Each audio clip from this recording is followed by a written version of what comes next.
Hi, this is Mashnu, and this is day 12 of the middle game training.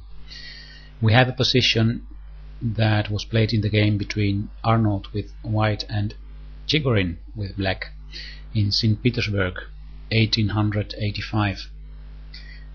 The last game here, the last move here was knight to b5. I'll show you what happened before this. Just a few moves. This was the position. Black took here on d4, and black's idea was to if white retakes here, to then perhaps take on a3, b takes a3, and have this ugly pawn formation for white. Now, to prevent this, white played here, instead of recapturing on d4, he played knight to b5. And what I would like you to do is to pause the video now and have a look what you would do here with black, with this perhaps a bit unexpected reaction of white. I'll continue the explanation in a moment. Okay, so what happened here is actually one of the most clear examples of a positional sacrifice. Black took here the knight on b5, rook takes b5. The idea behind this is that it's a way to keep these two connected passed pawns in the center, not lose them. The difference between not very strong players and very strong players is that very strong players know when to sacrifice and know how to see how big the compensation is, the positional compensation is after a sacrifice. Here, after rook takes b5, bishop takes b5, queen to b6 is the following move, attacking the bishop on b5, and after a4 defending this bishop, black played the move d3 check. So now we see the compensation that black has for this positional sacrifice, these two pawns that cannot bounce, and besides that there is also an open diagonal towards the king. There is the idea also of trading this knight, and after it's retaken we can go with the knight to g4 to enter on f2. So many actually different ideas that make this sacrifice worth doing. As I said, positional sacrifices are one of the differences between strong players and not so strong players. King to h1 was now played, and black continued with the move a6, chasing this bishop away that has suddenly nowhere to go. Everywhere it would go, it would be taken. So what white did here is he played the move knight to c4. Perhaps it would be the best solution for white here, simply return the material with bishop takes d3, e takes d3, queen takes d3, and then black has two light pieces for a rook and two pawns. There could be still an interesting struggle, but white didn't want to return material here, so he played knight to c4 and thought that this was a solution to his problem. The knight was taken, bishop takes now, so we can say white achieved the that he keeps now the pair of bishops, and the question is now black's advantage of this open diagonal and the two center pawns and the active position of the light pieces. Is that enough compensation for the exchange sacrifice?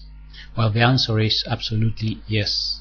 It is enough compensation. We will see in a moment how fast and how well the black pieces are activated in an attack against the white king. It starts with bishop to g4, activating the last piece that was not developed, attacking the queen. Here white played a5, attacking black's queen. Queen a7 was played here.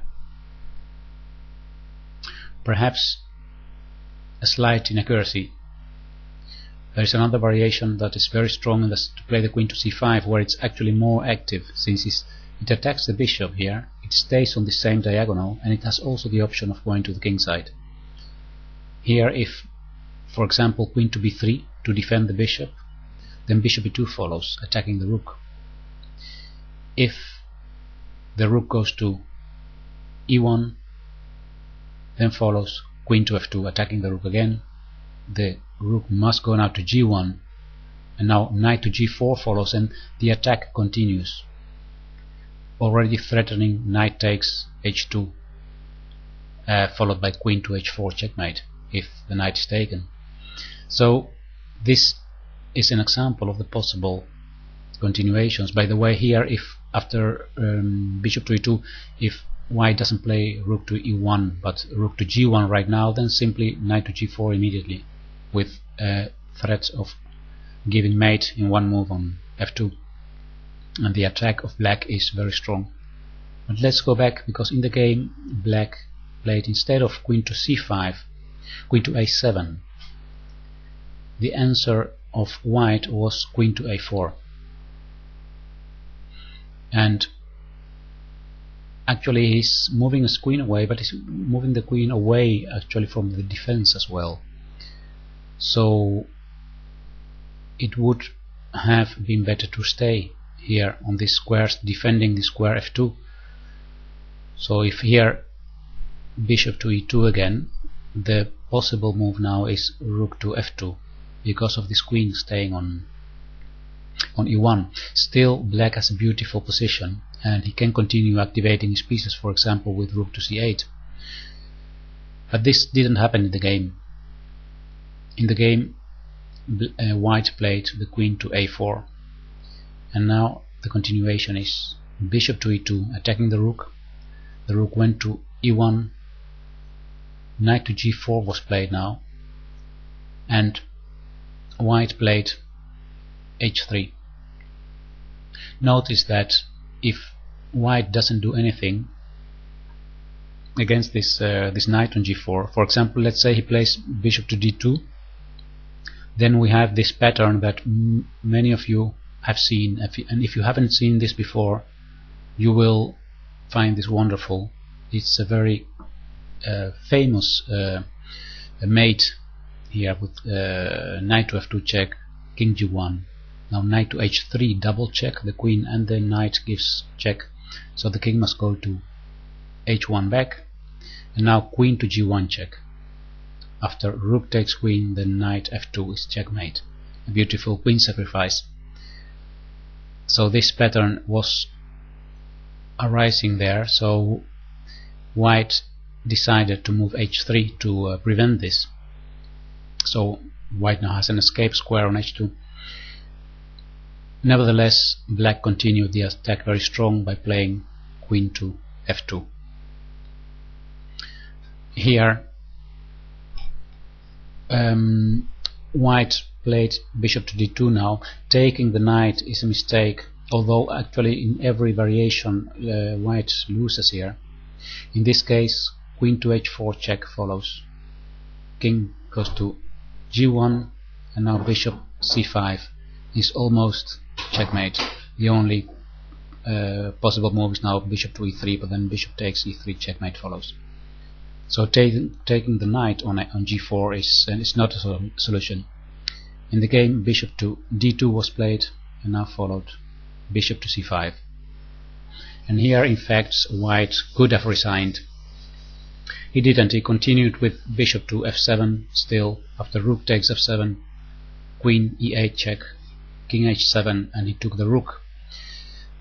But as you can see, all his pieces are outside the defense of the attack, against the attack of the black. Black finishes now this game in a very beautiful way with a nice sacrifice. Perhaps you would like to have a look for yourself. In that case, pause the video and try to find the way of winning this game in a few moves. I'll give you the solution now. It's queen takes g2. The only possible answer is king takes g2, and now follows bishop to f3 check. There is only one, well, actually two squares where the white king can go, g3 and f1. He went to f1, and the last move was knight to h2, checkmate. Now, of course, if the king would have gone to g3, then there is also a checkmate with bishop to f2, is checkmate. Alright, so this is the example number 12 of the middle game strategy, and the most important thing is actually this right here, to be able to evaluate that the strength of these two central pass pawns is big enough to sacrifice here the exchange and continue with the advance of these pawns and activating our pieces towards a kingside attack like happened in the game. Alright, I hope you found this interesting, and we'll continue next time with part 13 of this middle game training. Right, thank you for watching, and goodbye.